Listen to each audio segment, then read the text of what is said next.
Hello, હા, કોણ બોલ્યા? ઉમેશભાઈ ઉમેશભાઈ ક્યાંથી? દાવતથી. હા, ઉમેશભાઈ વિમલભાઈ વાત કરું છું ગૌરસ પશુહારમાંથી. ક્યારે? ગૌરસ પશુહારમાંથી વિમલભાઈ વાત કરું છું. હા હા, ખ્યાલ આવે. બોલો બોલો બોલો. તમે 10 કિલોની ડોલ મંગાવી હતી સાહેબ. ઓહ, હા, કેટલા પશુને આપ્યું સાહેબ? અત્યારે હાલ તો અમે તો 2 જ પશુને આપીએ છીએ. 2 ને આપો છો? હા, બરાબર. ગાયને તો ભેંસને 100 ગ્રામ બરોબર. દિવસનું? હા, દિવસે 100 ગ્રામ આપીએ. બરોબર. શું ફીલ લાગે છે? કંપનીનું આપવું પડતા માદા છે. અમે તો 100 ગ્રામ જ આપીએ છીએ. 100 ગ્રામ સવારે, 100 ગ્રામ સવારે, 100 ગ્રામ ના સાંજે એક જ આપવાનું? ટાઈમ અમે તો 2 ટાઈમ એવું હોય આપવાનું છે? છે. હા, અમે તો એક જ ટાઈમ આપીએ છીએ. બરોબર. શું ફીલ લાગે છે? ફેર તો લાગે છે. શું ફીલ લાગે છે? 50%.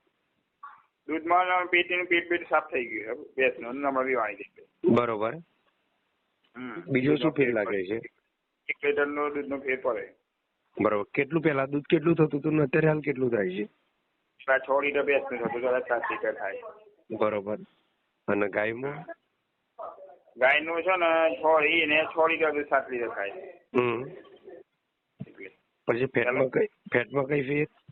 ફેટમાં જે તો નહીં, થોડો સુધારો થયો. ફેટમાં એવું છે માલ ના કંટ્રોલ ફેટમાં જે આવશે જ આવતા હતા. બરોબર છે.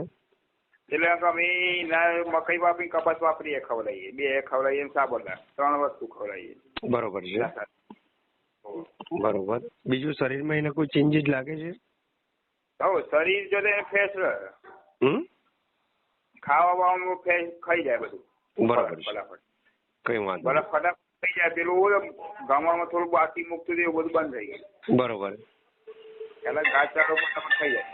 ઓકે. હા, ચલો.